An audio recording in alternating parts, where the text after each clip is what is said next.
All right. Hello, everyone, and welcome to another episode of Carbon Experts Live. Thanks for being patient and waiting online. So, here we go. So, the name of today's session is Materials Matter, exploring the sustainability power of material-centric design. And today we have Helen Cheng from Turner Townsend joining the conversation with us. And again, thanks to everyone online, staying patient and joining us today. Before we get started, I'm curious to know where everybody's dialing in from. I can see already many of you posting in the chat while waiting. If someone hasn't posted where you're dialing in from, please go ahead and do it right now. So while we wait for the remaining answers to pop up, so this is Carbon Experts Live. This is our monthly conversation series about low carbon construction. And this is actually our third episode now that we are doing. And we've been speaking previously with Michaela Harms and Anthony Bach in the previous sessions. And before going to the topic of today, I want to quickly remind you where to find the last episode, and also the future episodes. So one click lca.com/Carbon Experts Live. That's the place to go look for those recordings and also the recording of today after we've gone through it. So I'm Jenny. I'm hosting this session together with my colleague Travis. I can see he's eager to get started. And I'm actually based in Helsinki, and it's extremely nice afternoon sunshine here. And Travis, where were you joining today? I'm in Calgary today. You're in Calgary, Canada. I should clarify. That's in a place in Canada. And what about Helen? Where are you today? I'm in Singapore. Fantastic. And it's evening for you. So we're kind of covering all the different time zones today. Yeah. That's just pretty nice. Trying to see if there's anyone in Australia. Is there someone from Australia? Can we see? It would be incredibly late. Yeah, there is more from Singapore at least, and UK, all over the world. So we definitely have a global audience today. All right. So let's cover quickly what's coming up in the next 45 minutes, roughly. So we will start the session by covering the main questions with Helen. So if we can move to the next slide, please. So we'll cover the main questions with Helen today on how a deep understanding of materials can unlock embodied carbon reduction. So this is the first part of this conversation. We will then take your questions from the audience. So that's the live Q&A part. So please start already submitting your questions. We'll then pick those most exciting ones and we'll place those to Helen. So this will be the middle part of the discussion, and at the very end, me and Travis, we have prepared some also challenging questions for Helen. So stay tuned to the end. So how about we'll get started now without wasting further time now. Yeah, thanks, Annie.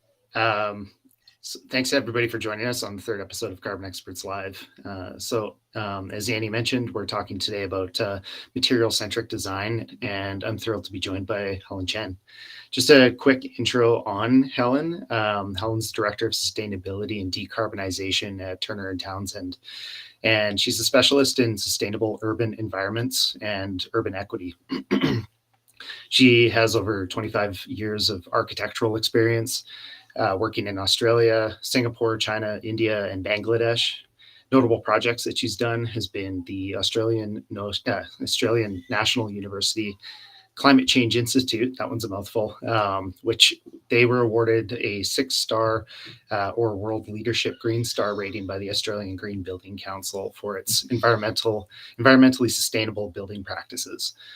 Helen also holds a master's degree in international urban and environmental management, where she focused on Singapore's urban climate change and carbon policies.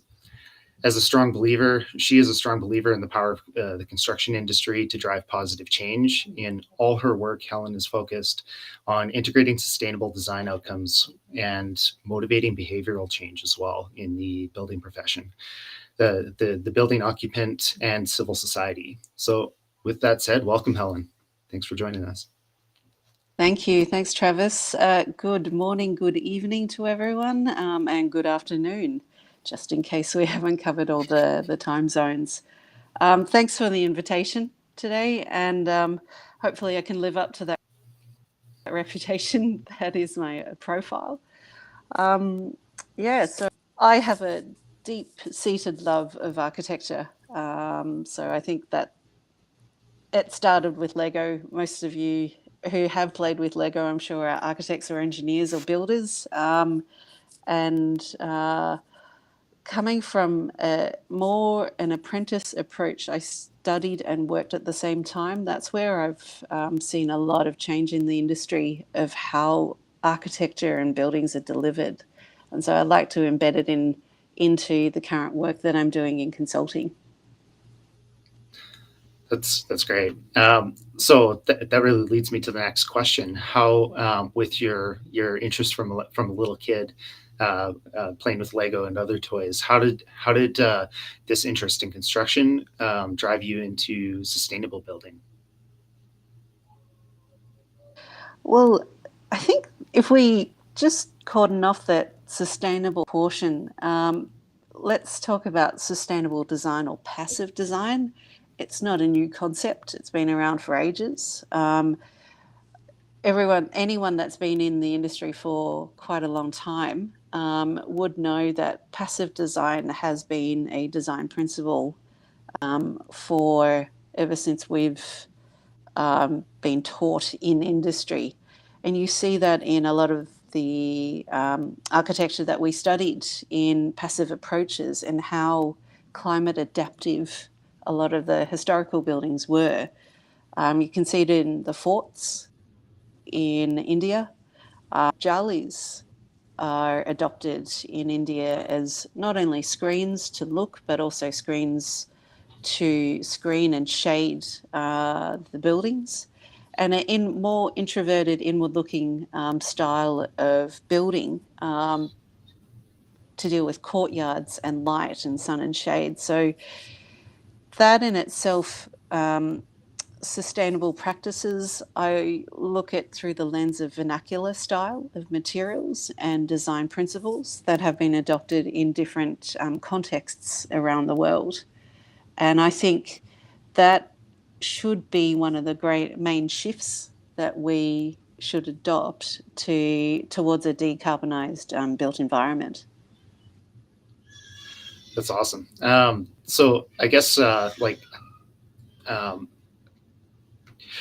you've said in the past that the craft of architecture is to make materials sing, and you mentioned some of the classical forms of architecture here and how there are common methodologies that we're still using today.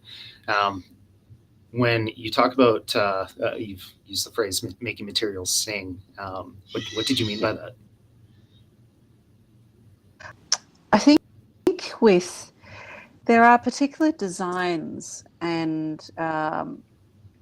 to which I think international language of concrete, glass and steel don't necessarily work for every building design. And you looked, I think I was thinking about the Sagrada Familia. I saw it being built, this was when the first facade was being erected, and they were using the 3D laser cut stone.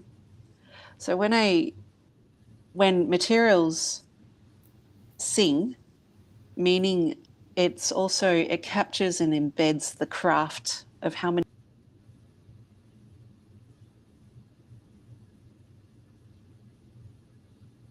stonework, and the new stonework doesn't look the same as the old stonework in Sagrada Familia. And I suspect I haven't been there for 20 odd years. It looks very different. Mm-hmm. Yeah, that's a great example of a project that has changed drastically over in its building methodology. Just checking that everyone can hear me at the moment. Yeah, I can hear you. You did cut out just for a second there, but I can hear you fine. So I guess with the different methodologies, do you think we are becoming disconnected from materials, like with the different ways of cutting stone, as you used for an example? How do you think that's affecting our connection to the built environment?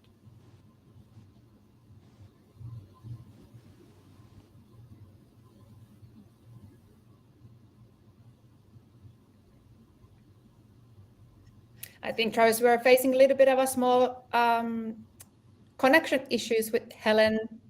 So let's allow her a couple seconds. So in the meantime, a friendly reminder that you can start typing your questions in the chat or in the comments box. So once we get Helen back, we will soon move on to the live Q&A part. I do just see a question in the chat there. Somebody was asking if this call is being recorded, and yes, it is. And it'll also be streamed to YouTube shortly after the call. So yeah, and all the episodes, this one and the past episodes, are going to be available, or are already available on oneclicklca.com/Carbon Experts Live. So it's a wonder that technology can do some tricks for us even today.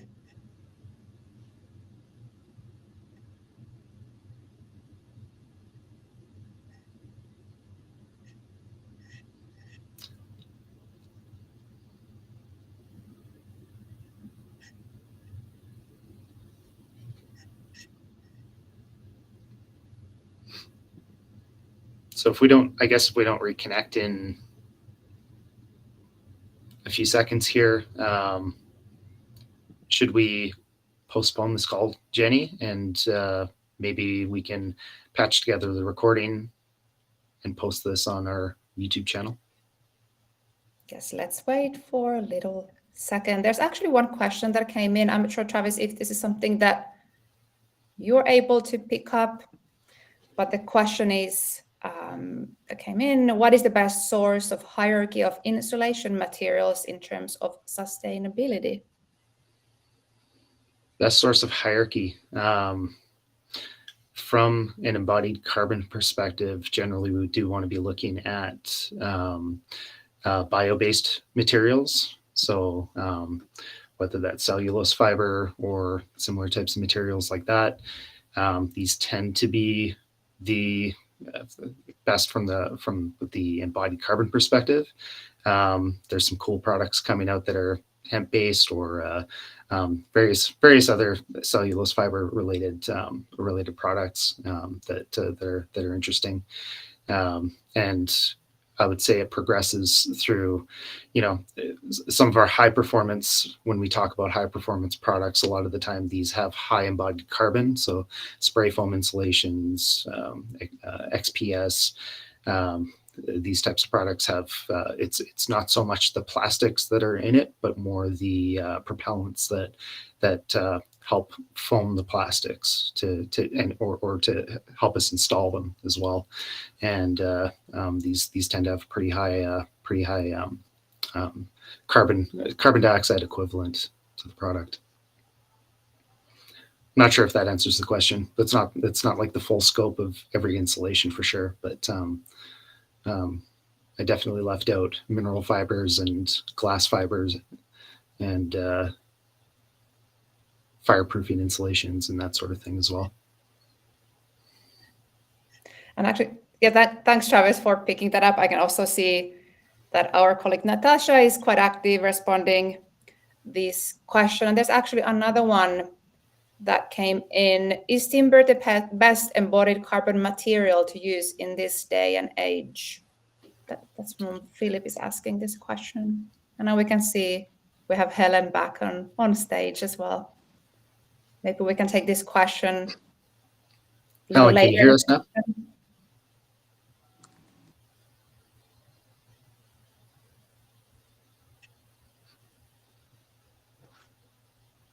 Hmm.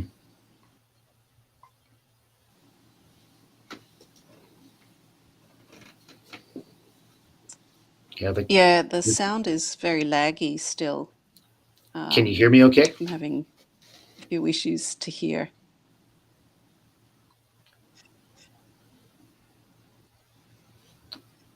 Yeah, while we were waiting for you to come back, we took a couple questions from the audience, and we were just about to take the second one. So if it's not better yet, let's keep troubleshooting. But do you want to, Travis, take the question that we were just about to cover? Yeah, sure. The timber question, products it always depends on what you're using it for and where you're using it.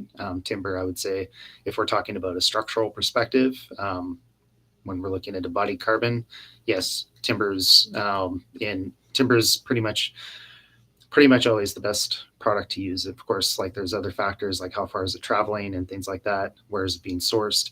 But when comparing to our alternatives like steel and concrete, even not including, actually, if you go back to our initial conversation with Michaela Harms, she talked a lot about this, where the not counting for biogenic carbon storage or carbon sequestration, wood is almost always the best product to build with from an embodied carbon perspective.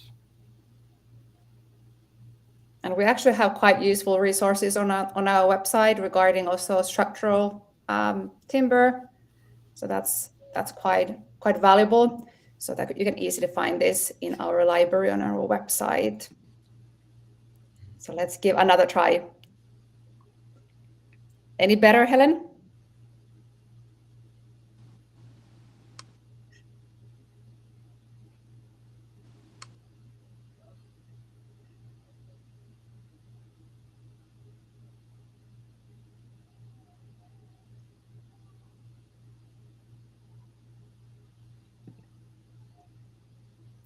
So Helen is unfortunately having now audio challenges, and she cannot hear all the questions probably, so we cannot unfortunately continue immediately this second. So let's give her a couple more seconds. If we already think about what questions would you really like us to cover with Helen? Is there some burning topic top of your mind that you are thinking of that you would like especially challenge Helen to answer?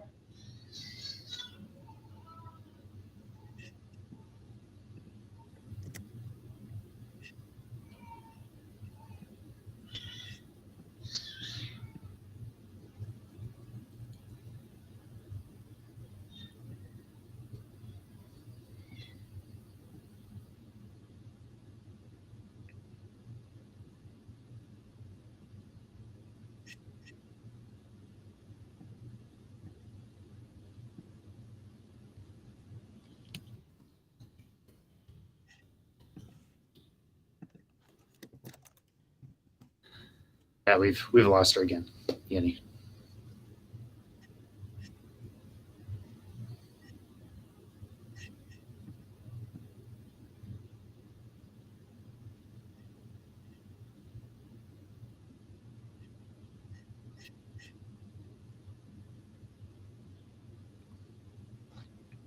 Maybe the internet in Hong Kong is not very good.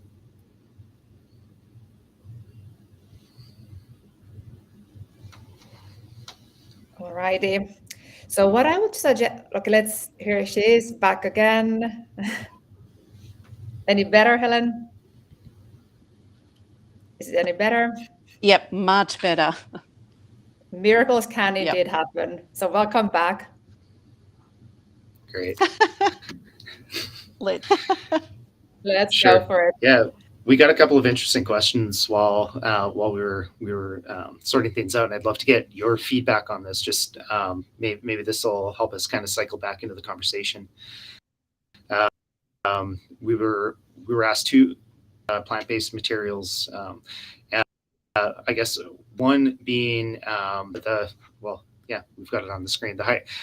What's your opinion on the source of hierarchy of insulation materials when it comes to embodied carbon or really just, I should like take a step back and forget about embodied carbon, but how would you approach the hierarchy of insulation materials? I'm not quite sure I understand the question. The hierarchy of insulation materials. What does that mean in terms of sustainability? Like glass wool insulation comparative to polyester bats or straw bales? I think Yeah, anything so fits into this. okay. All right. Let's just say an overview. Materials, I think, also are undervalued. We need to understand where it comes from. It's changed. How many people have touched it or, in a way, been a part of its creation? And that's one source of value.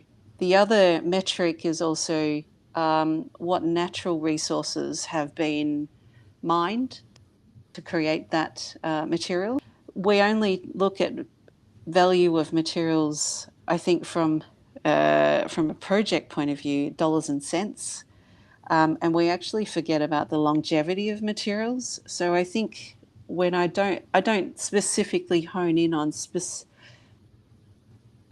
materials such as, but actually look at it from the point of view of every material has a life cycle, and every material has longevity and its intrinsic value, unique value.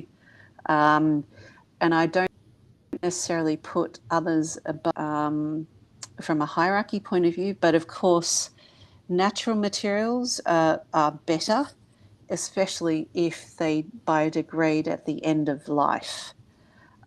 Or could be reused. So when I look at polyester bats, polyester being created from plastic, plastic has such longevity that we should not be throwing it away. We should be reusing it. So that's where I don't think there is a hierarchy. I think we need to look at a case-based scenario to which they have their own value to impart, and how do you use that at end of life or longer than end of life of the building of its, because each material is part of a larger constituent component. So I don't think we need to break down to micro level, and don't forget about the macro level of what it's contributing to. I hope that answers the question. I think for me it does. Yeah, and you mentioned like you touched on the supply chains a little bit, and how do you feel the supply chain really ties into that as well? Like not just the end of life scenarios, but the front of life scenarios. Yeah, I think we're not looking at it deeply enough, and neither are we actually looking at it. We look at it in such a global lens, and I think recently, well, the most biggest disruption was COVID. The global supply chain came predominantly, I would say, very general terms, from China. And when that shut down, there was all kinds of ramifications. And, the geopolitical crises that we're having right now actually affect everyone. And I think supply chains are undervalued, and we, as carbon experts or decarbonisation experts, need to capability build. In order for us to get into a better position, we need to help the supply chain to do better. And that's not doing a top-down approach. It's doing from a bottom-up, and not enforce or mandate requirements, but we do need to provide support, because sustainability means very different things to different people. Yeah, and you mentioned like how this ties in with China specifically, but a lot of materials come from the Asian markets. How do you feel that like current supply chain disruptions and things like that are being? How is that influencing the manufacture of a lot of these products from the Asian markets? I think it's vastly understood. If I just set aside China just for a second, and potentially look at other markets such as Thailand and India, there is a particular way of doing things in Asia, I think, is of great value. There is, and you see it in the patterns of the culture of, I love terracotta. Terracotta is used in India in various different aspects, from having your chai in the morning on the roadside, and those terracotta cups that are crushed and remade into new cups, to terracotta being used in architecture and building and interiors to create that warmth. That tradition in the vernacular has been used in many cultures and has been adopted for many cultures. And I think a localization is required. Rather than look at global supply chains, let's hone into harness something that is specifically vernacular to be able to disrupt a reliance, a global, on, let's say, the food bowl of supply chains of the world. And that will help, when we look at ESG frameworks, capability build, every kind of, alleviation of poverty can be mitigated. And that's where it's all interconnected as a major ecosystem. So we can't ignore it. And just one more thing, having spoken to quite a lot of organizations, they tend to say the supply chain is, but that is, I guess, that narrative of you haven't actually looked yet. You haven't actually investigated how mature they are. EPDs aren't the only way to verify sustainable supply chains. And I think that is one such approach, and certification is one such approach with many aspects in industry. But I think when cost is associated and we have small holders, I think we need to actually do a bottom-up approach to better improve their circumstance to get to a better position.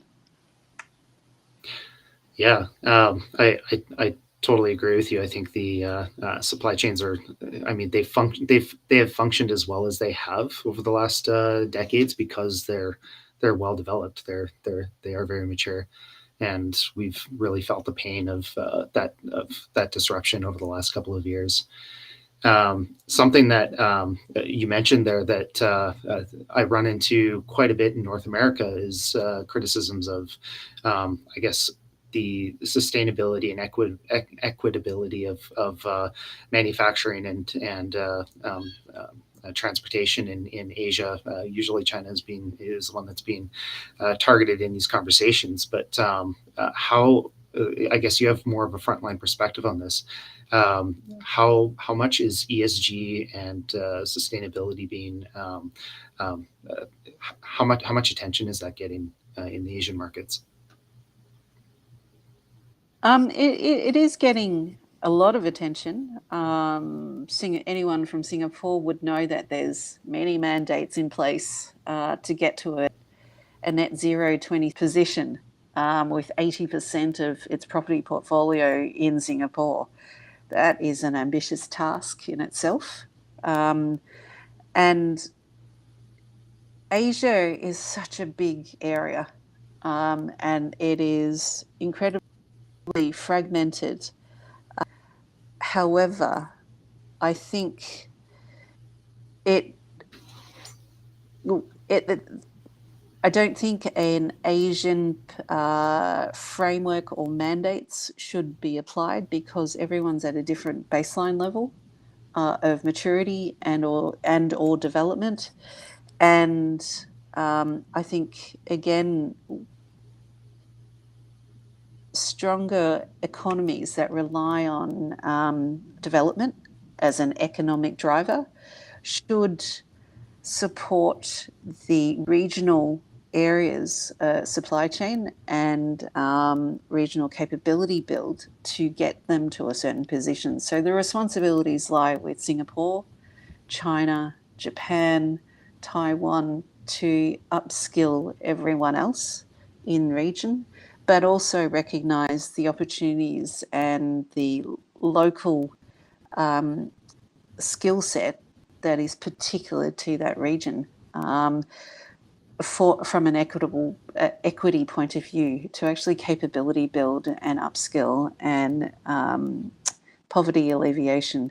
One could say that is Singapore's approach in adopting migrant workers on construction site, but that is up for debate, and there is a lot of controversial discussion about that. And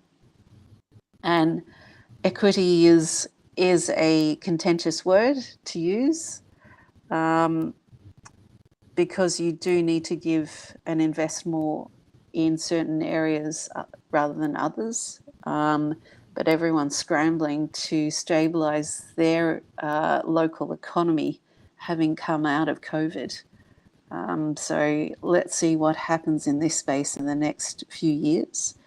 From a decarbonisation point of view, everyone's just focused on scope 1 and 2, which is energy and resource, and not necessarily looking at scope 3, which is what we as an industry are looking at.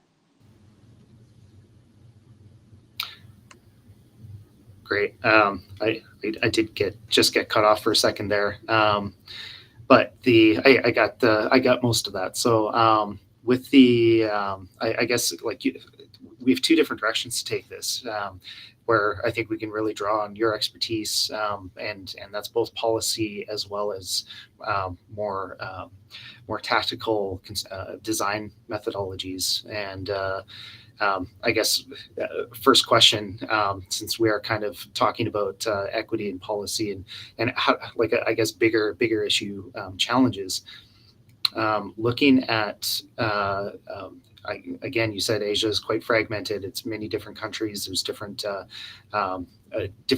ways of doing things and different ways of looking at things in each place. So how do you approach policy in such an environment where we do want to improve our sustainability and decarbonization in construction?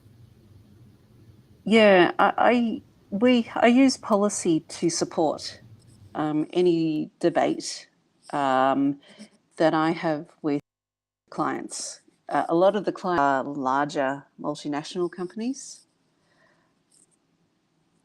I think you've dropped off again, Travis. Yeah, sorry about that. And that's where multinationals, I think, finance industry, who finance they're based using Asia as a base, generally in Singapore and Hong Kong, and they have a appetite to decarbonize. They also have huge influence and a lot of investment in the area. So where I leverage policy is as a support and incentivization.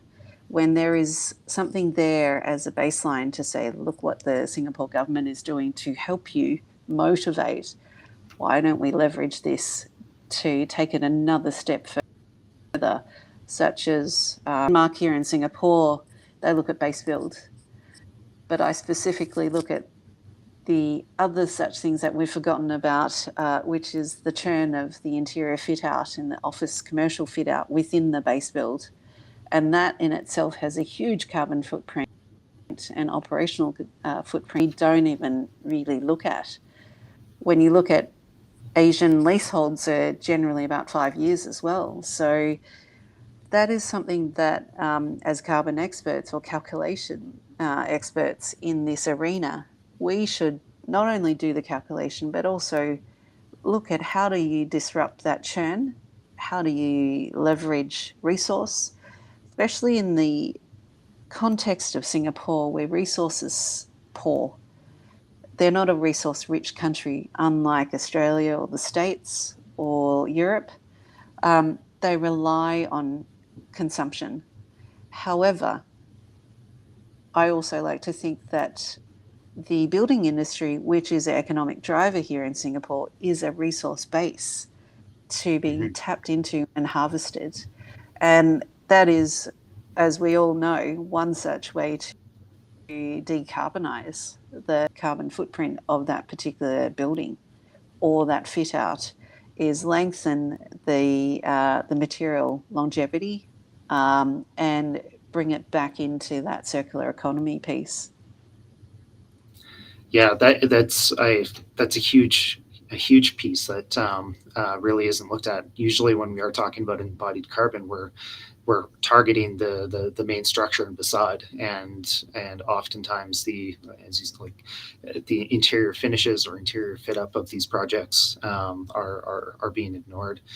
How do we approach, like, I guess, like you mentioned, circularity of materials, but what about obviously a lot of the time it's not just the 5-year leasehold that is causing the office to want to do a retrofit. A lot of the time it's we want to update and make things look new, and just stay current with the trends and make sure we're looking good. How do we approach this? How do we use maybe different materials or maybe change our mindset to better tackle this issue?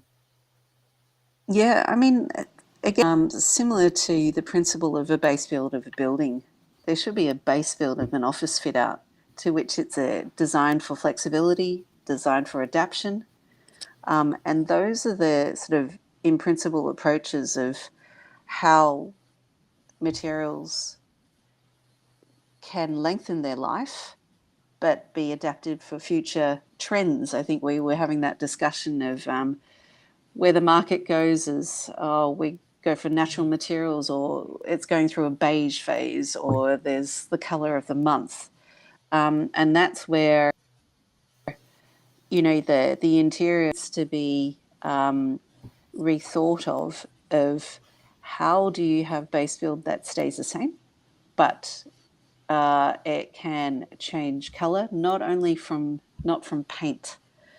I have a particular dislike for paint because it's such a monotone finish and has no texture. So I think as a designer, you design for longevity, and that bucks the trend.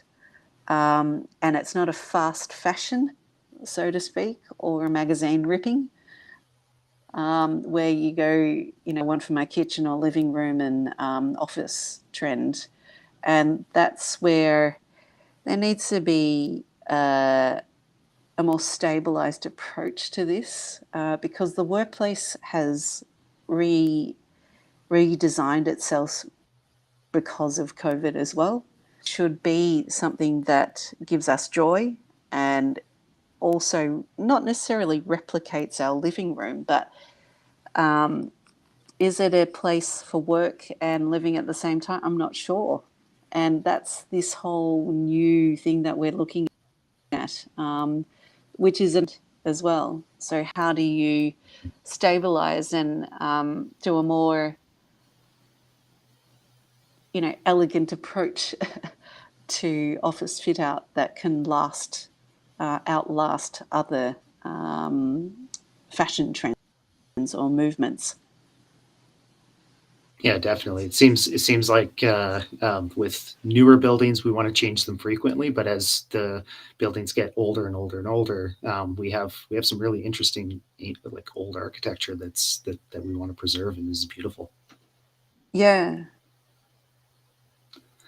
All right, Penny, did you want to jump in? That reminds me of a conversation.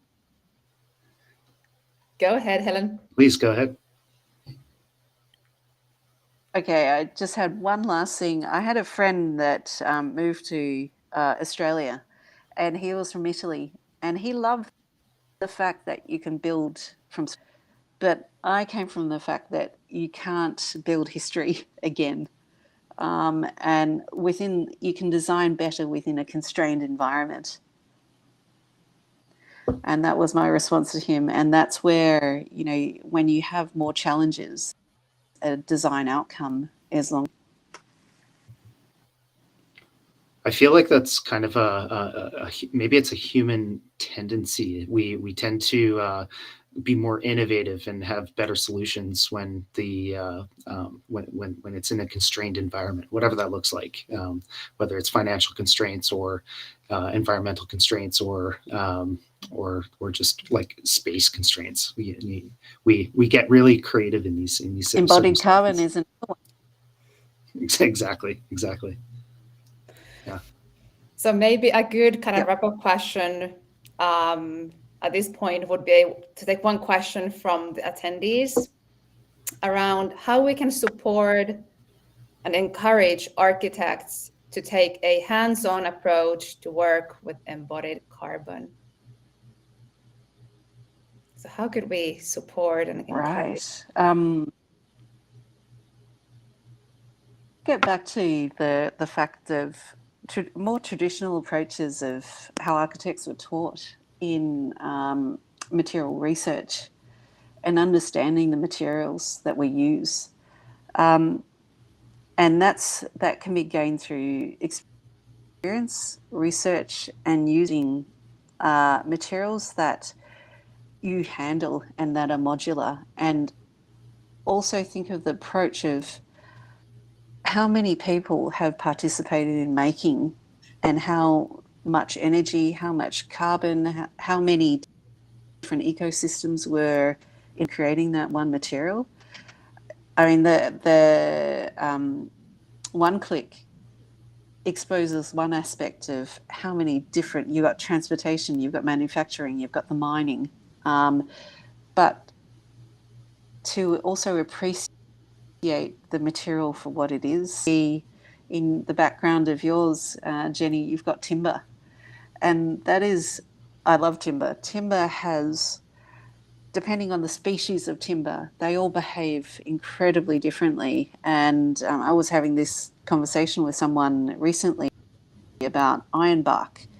In one timber species that is used globally as sleepers or piers for seaside, because it is one of the densest timber species in the world to be adopted. And it is such a utilitarian to have it as a sleeper underneath rail lines when it is so incredibly robust. And when you look into materials a lot more, architects and designers would appreciate its performance and that's where we need to really leverage that that performance-based approach of what that material can and can't do. Bamboo is another thing that I've learned through the bamboo scaffolders in Hong Kong, that they listen to the sound of bamboo, and then it can be bent by hearing the sound of the creak. It's a similar thing with timber, but not so much. It has a different timbre. So, this is that other thing about materials sing. They have their innate ability to talk about what they're about. Even down to, a very utilitarian tile. Why should we cut a tile? Why don't we design a space in accordance to the material size that we have specified? If we want a finished wall, you size that wall accordingly. And I was taught a very hard lesson when I was designing my boss's bathroom, his house, and he wanted his bathroom sized according to the tile that he chose. So he went from a ceramic tile to a glass mosaic, and I had to size it up and down accordingly. So then there was no wastage. So that's another approach of don't waste the material. Size it in accordance to the module, and the module has an origin of how it was manufactured, and also it's of why they are sized in that way, like bricks and wooden planks and how they've been harvested. They are sized in accordance to how they've been manufactured. So let's not waste anything in our approach, and actually use the material as your design priority, together with its programmatic approach to that space or that building, and use less material, because otherwise materials will be hidden, celebrated for what they are. Thanks, Helen. Let's take one more question because this is quite exciting. So let's try to keep this one short, but let's take this question from Nana. So which areas in material-centric research require urgent attention in the AI world we find ourselves in today? So this is quite exciting. So which areas in material-centric research require urgent attention? And Travis, feel free to jump in. I'm not sure I have a good answer for that question. Helen, you're back. Yep. I'm not sure if you heard the question. We'd love to get your thoughts on it. Okay. Basically, the question was... research requires urgent attention. Wow. This is a big one. Oh, that's a tough one. I've not touched on AI. I know a colleague of mine tried to use ChatGPT to do a carbon calculation, and that didn't work. I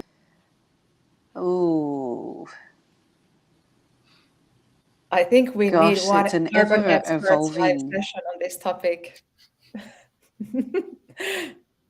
Yeah, Alrighty. I'm so not across. So that's a tough one. If there's somebody in the audience who can share their thoughts, please go in the chat and type.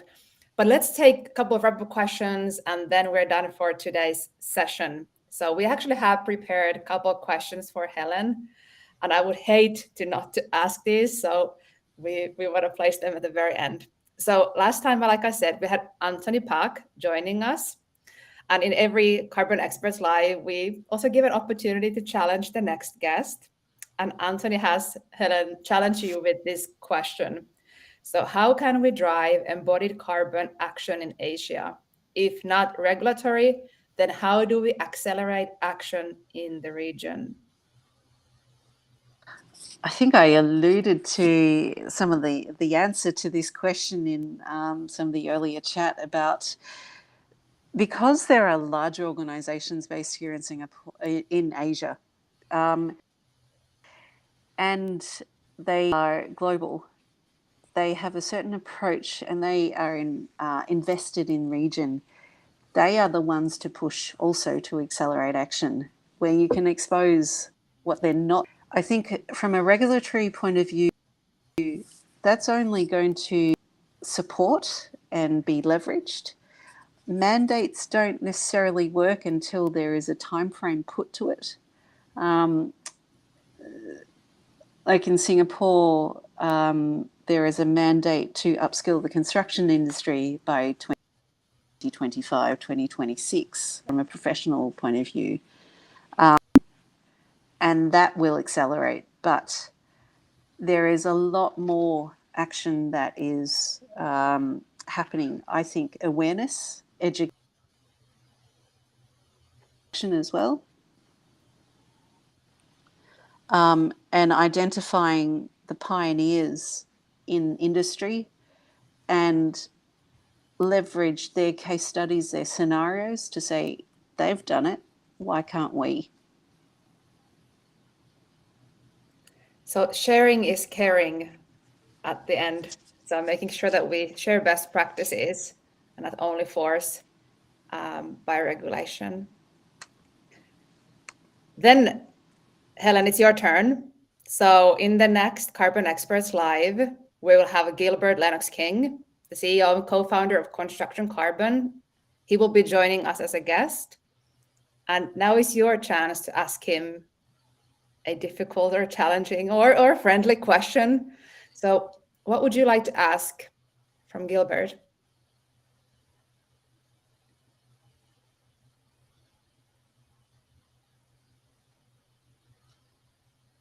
I think we froze again. Yeah, I thought this was a difficult question at the end.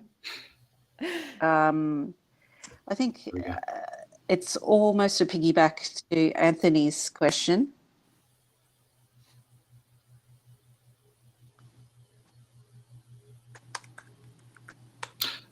We can hear you again, Helen. Can you hear me? Yeah.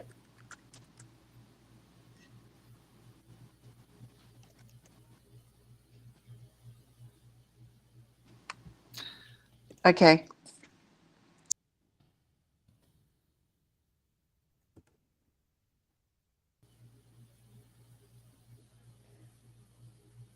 All right, we will get that question from Helen when she's back. But now is the time to wrap up the session. And actually I have a couple of things that I would like to, so let's take this question once we have Helen back. So since we in between the discussion, we mentioned about a couple useful resources. So I want to kind of quickly share this with you. So we have a lot of resources on our website around embodied carbon policy. So you can find these easily on our website, so oneclicklca.com/library. I also mentioned about this structural timber article. So that's you can find that at oneclicklca.com/timber. So that's something to look at after this session. And then we actually have a couple other useful assets to share with you. So if you can go to the next slide, please. All right, so here we actually have the eco-design practice. That's the structural timber is part of this series. So there's more very, very interesting articles for you to have a look.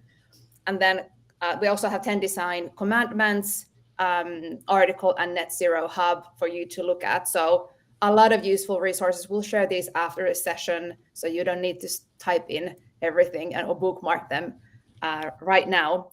Then a couple kind of as quick heads ups regarding training opportunities. So if you're keen on kind of educating yourself further, we have our academy. So here we have free training and also other useful resources available. So that's easily accessible, academy.oneclicklca.com. And we actually have 2 upcoming free boot camps starting in September and October. So you can easily find the further details and enrollments for these 2 courses on this website.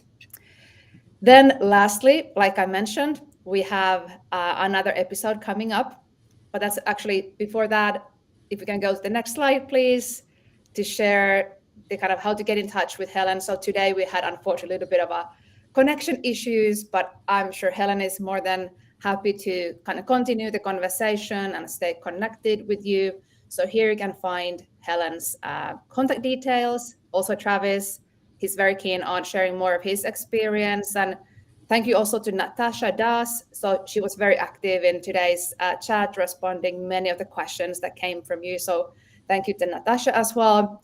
If you have any questions, so feel free to come to Helen, Travis, Natasha, or just reach out to hello@oneclicklca.com. So happy to answer any questions that came from today's conversation. Yanni, before we do wrap up, Helen, did you have any programs or anything you wanted to plug here or throw in before we close out? No, I think that's other than it's more of an approach, is that architects and anyone that's involved in industry has almost a whole life responsibility in what we do.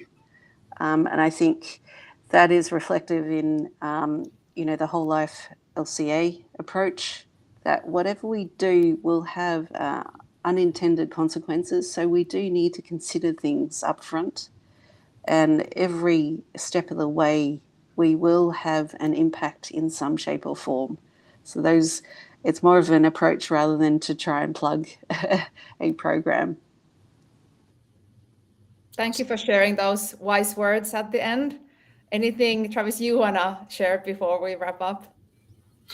Nothing directly from me. I think I think some of the things that Helen spoke about are amazing, especially the interior design aspect. I think that's something that's very largely overlooked in our space. And One Click does have tools specifically geared towards that, but it's as I think as an industry as a whole, that's something that we really do overlook and really need some attention. So. I'd love to talk to more people about that. So, Helen, thanks for shining some light on that. I appreciate that. Great, thanks. Thanks for the invite. I apologize for my technology issues. Yeah, these things happen. But thanks, Helen, for taking the time to join the conversation. And thanks, Travis, for hosting and also being flexible and patient during the whole session. And like I said, Gilbert is joining next time. We'll take, Helen, your question to him after we wrap up. And thank you everyone joining online. Thank you for being active, sharing questions, comments, and also being patient during the whole session. I'll hope to see you next time. So Wednesday, 19th of July. And go and have a look at the further details and sign up oneclicklca.com/Carbon Experts Live. And with that, I want to say thank you. Have a good day, evening, day, wherever you are based. And I'll see you next time. Bye-bye, everyone.